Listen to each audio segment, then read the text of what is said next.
Bam! It's nighttime office hours, and the question for this evening is the social worker always right? Is the social worker always right? Does the social worker make decisions on my case?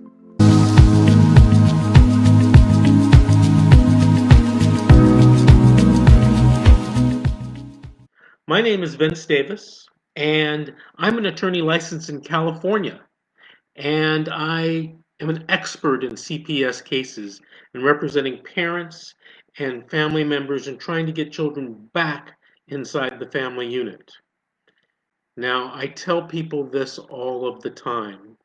If the social worker tells you something, there is a chance that it's 50% incorrect. Why is it 50% incorrect? Well, sometimes social workers don't actually know the law and they're guessing, or they ask their office mate a question about the law instead of asking their attorney. Or they're giving you an answer to something that will fulfill what their strategy is. Or they just told you something incorrect on purpose. The other day, a grandmother called me and said, "Hey, Mr. Davis, is there any way possible I can get my grandchildren?" I said, "Where are your grandchildren?" "Well, they're living in a foster home in Los Angeles." I said, "Well, where are you?" I'm up in San Francisco, and the social worker told me that because I didn't live in Los Angeles, I can't have the children placed there. It's not true. It's not true. As a matter of fact, you can live anywhere in the world and have your grandchildren placed with you. Yeah, anywhere in the world. So here's the moral of the story.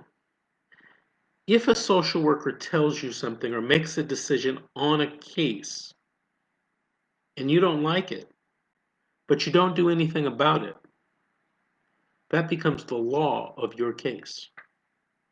So I told this grandmother, I said, "Listen, you have to file this, this, this, and this. Get in front of a judge and ask the judge to make the decision." I'm going to tell you a secret. The judge makes all decisions about the case. Now, if a social worker makes a decision that you don't like or that you don't agree with, but you don't bring it up in front of the judge, you don't challenge it in front of the judge, the social worker's decision becomes the law of the land for that case. So in that case with the grandmother who lived up north in Northern California and whose case was kids were in Los Angeles, she filed the appropriate paperwork to get the children moved. Now, she didn't do it by herself. I helped her. But guess what? The children got placed in her home. The social worker fought tooth and nail to try to prevent this from happening. So why does this happen? Well, I think it's one of two things or possibly both. I believe the federal money for foster children follows the children wherever they're placed. So if a child is placed here in Los Angeles, that federal money is going to come into LA. If a child goes up to San Francisco, guess where the money is going to go? Going to go to the social worker in San Francisco who's going to be supervising that case, or at least a great part of it. Second reason, and it might be the more prevalent reason, social worker basically loses control of the case if the children are placed in another county, another state, another country. Yeah, children can be placed in other countries. And, what if a child or children are placed that were Los Angeles foster children, but they're placed down in Mexico? Guess what? Social worker probably can't go down there, doesn't have the budget to do it, and really isn't supposed to. The social worker in Mexico, yeah, so Mexico has social workers. They're called DIF, Um, they supervise the children down in Mexico. Or if a child is placed from Los Angeles to San Francisco, the social worker in San Francisco is supposed to be the person who is supervising the case, not the social worker in Los Angeles.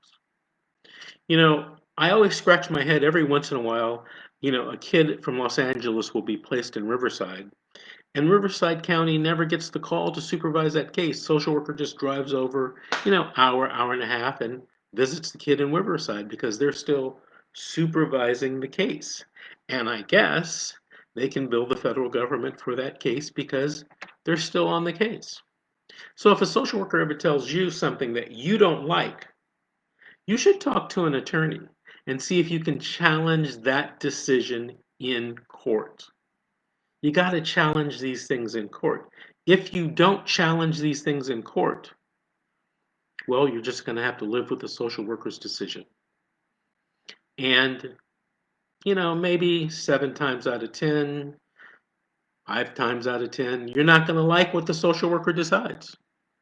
I get calls all the time. Mr. Davis, the social worker said blah, blah, blah. And, I scratch my head and I think, well, that's not accurate. And usually I get that call, when social workers say, oh, the kid can't leave the county. And now, don't get me wrong, Los Angeles is not the only county that does that kind of stuff.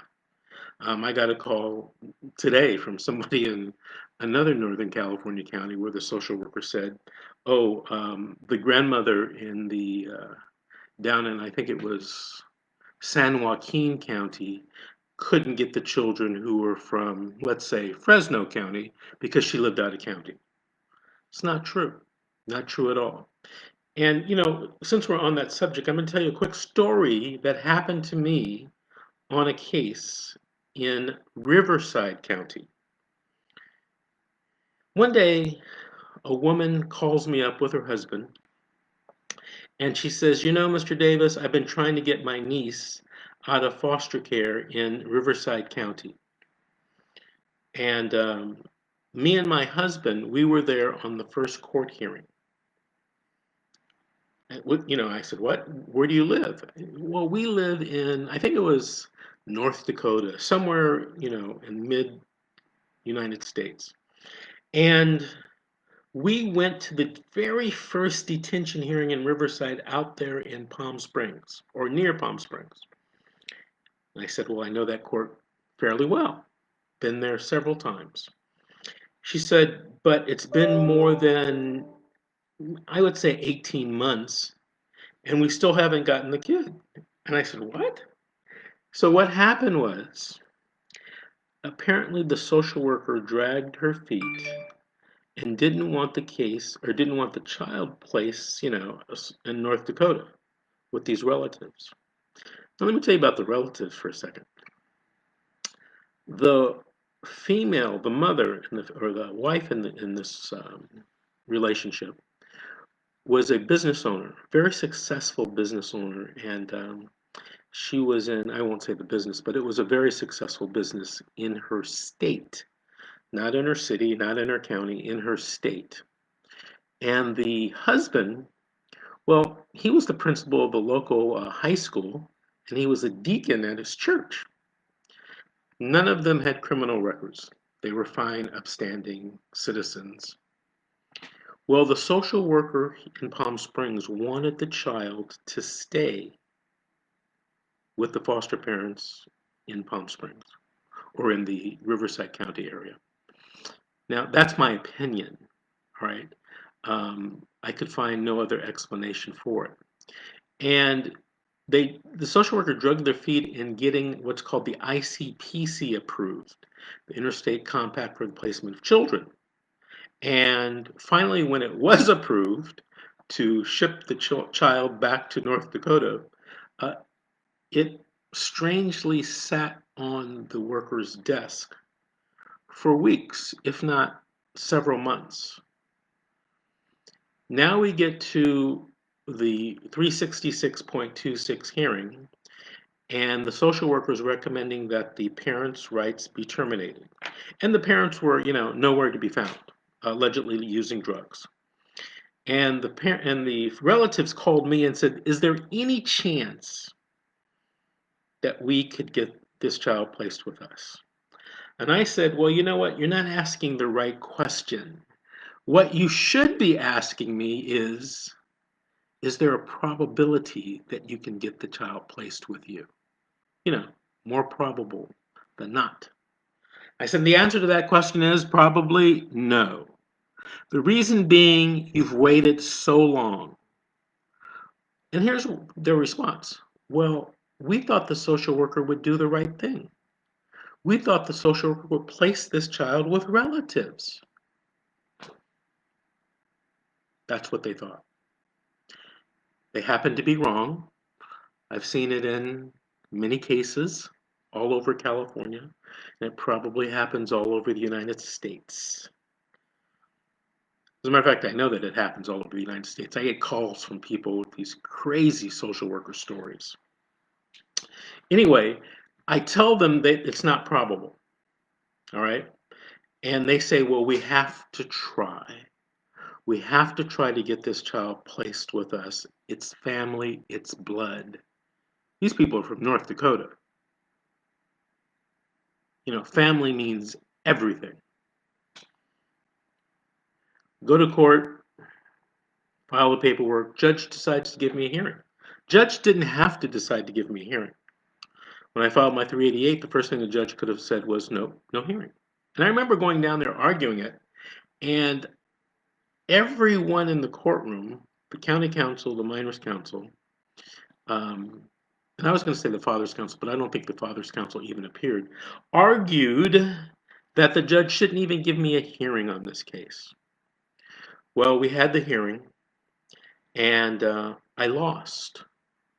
The judge ruled that since the child had been with the foster parents so long, that the child had, physically, emotionally, and psychologically bonded with the foster parents. Neither I nor my clients could deny that. I just happen to be of the opinion that family trumps foster care placement no matter how long it is. Now, that's just my personal opinion. That's not necessarily the law, and it's, one of those things in California where it could go either way, especially when there was maybe negligence or wrongdoing by the social worker, who, in my mind, this is just my opinion, set this whole thing up so that the relatives out of state couldn't get the child. Now, I want to tell you something. What made it even harder for me is that, these foster parents, they were foster parents from heaven. They were apparently great people, religious, both hardworking. If I remember correctly, the husband was in the trade. I think he was a contractor or something, and the mother was a school teacher or a nursery school teacher. They weren't drug addicts, and they didn't have any criminal history. I mean, they seemed to be perfect if he had to pick a family for this little baby. So we lost. My clients, were very saddened, but they said they had to give it a try. And after the trial, they went back home and, contacted me a couple of times, um, just for my thoughts regarding an appeal and regarding a possible lawsuit, and all that kind of, legal stuff. But, I felt sorry. This child, this family, and it was a large family, all over, the United States. They had lost this child because nobody forced the social worker to place the child with the family until it was too late. See, a lot of relatives come to me and say, "Hey, you know what? I didn't come forward. I thought, the social worker would place the child with me if they had to." If they had to. In other words, if the parents don't get the child back, I'll step up. That's not how it works, people. That's not how it works in juvenile dependency cases. That's not how it works in CPS cases. If you're a relative or family friend Yes, I said family friend.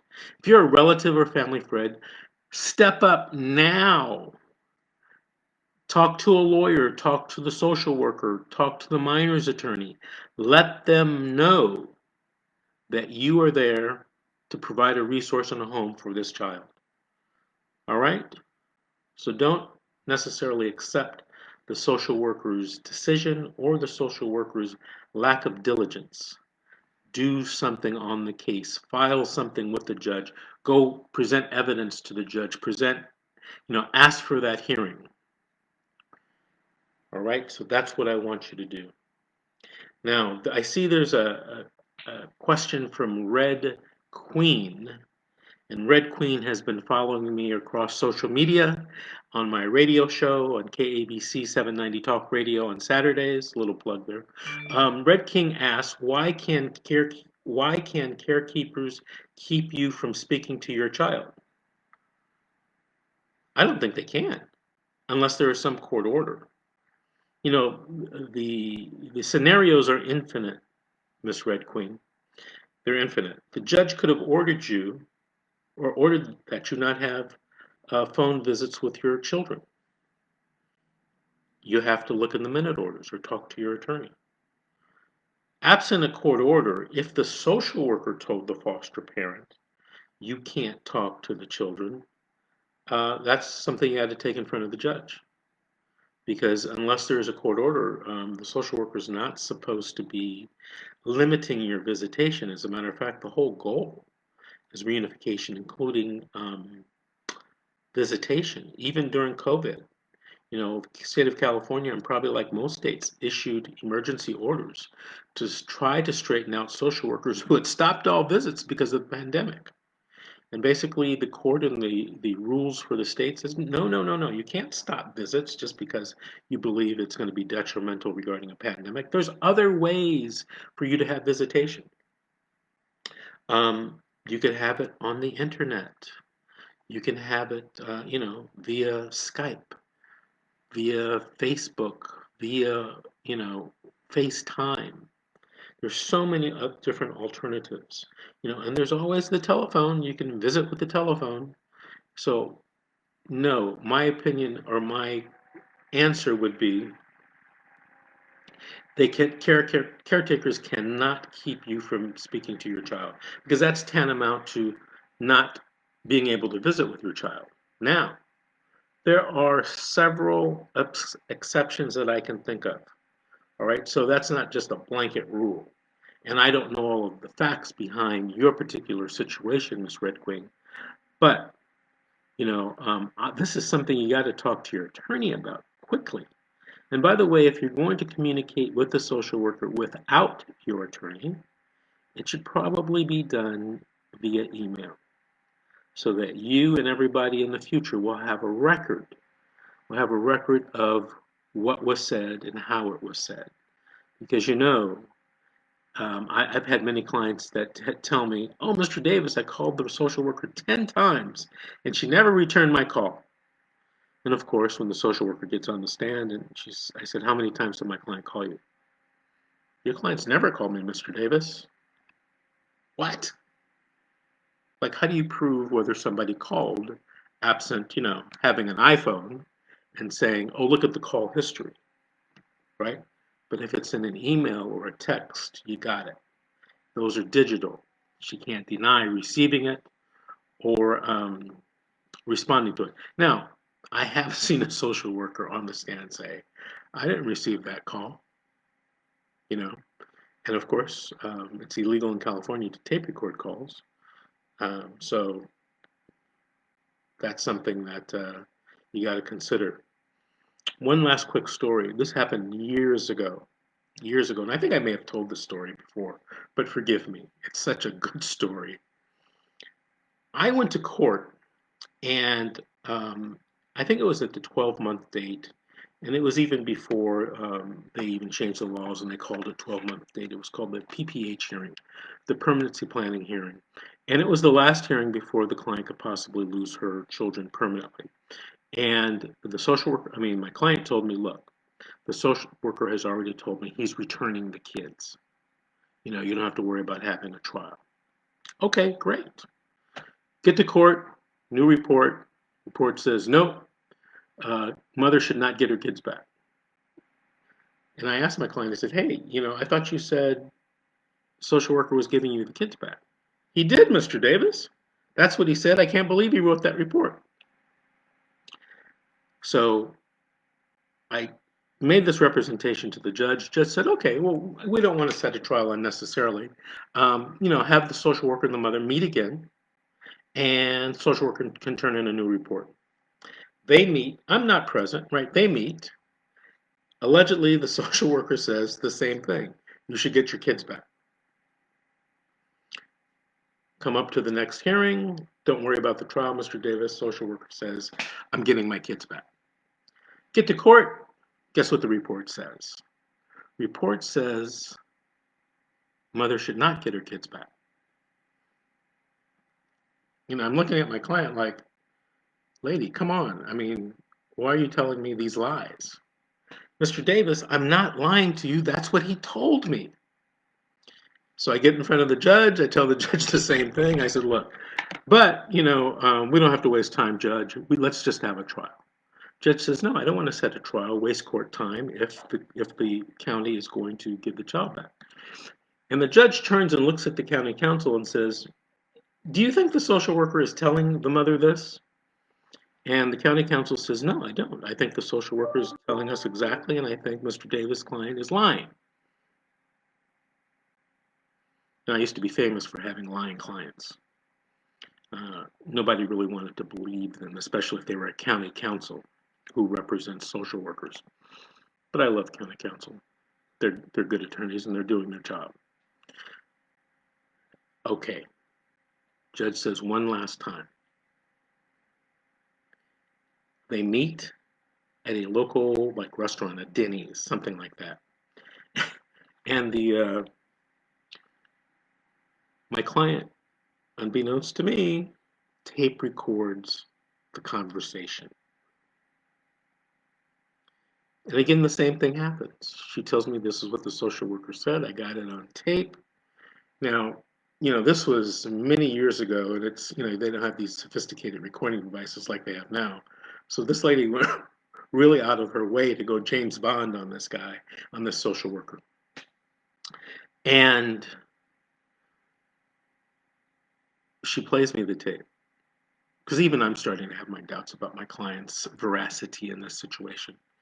And of course, the social worker did say on the tape, yes, I am going to give you your kids back. You deserve your kids back. Come back, third report. Guy says the same thing. Social worker says, no, don't return the kids to the mom. I don't want that. But, I got the thing on tape. So I tell the county council, very nice county council, very professional. I said, hey, come in the conference room with me. I got to play you something. And so I play the tape for her. Well, she goes ballistic. Not at me, at her social worker. And, I've never seen this county council cuss. But, a few cuss words came out of her mouth. Anyway, it resolved in our favor. Mother gets the kids back. Because she had done everything anyway. But keep in mind that when you deal with social workers, these issues do come up about whether they're going to accurately report your conversations with them.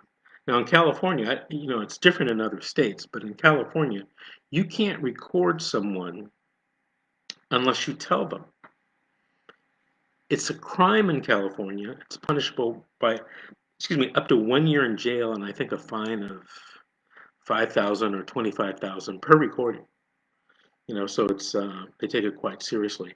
And by the way, I should let you know that if you do illegally record someone without their knowledge, it's not admissible in any court of law, any administrative proceeding, nothing. It's just not admissible because the prohibition from doing that and violating the privacy rights of the person you're taping is just so important. Anyway, that's the end of our office hours this evening. We'll see you tomorrow morning, 6:30 a.m. Pacific Standard Time for office hours. And during the day, if that's too early for you and you want to talk to me, you're probably watching this because you have questions regarding your juvenile dependency case, visit my website, fightchildprotectiveservices.com, fightchildprotectiveservices.com. Watch my videos. I have some free videos on YouTube. Just go to YouTube, type in Vincent Davis, and my YouTube channel will come up, I believe, with my YouTube videos giving you resources and tips and tricks and pitfalls for winning cases in the CPS courts against social workers. Okay, so be sure and post your questions here for tomorrow morning. I'll try to answer one or two during morning office hours. So we'll see you next time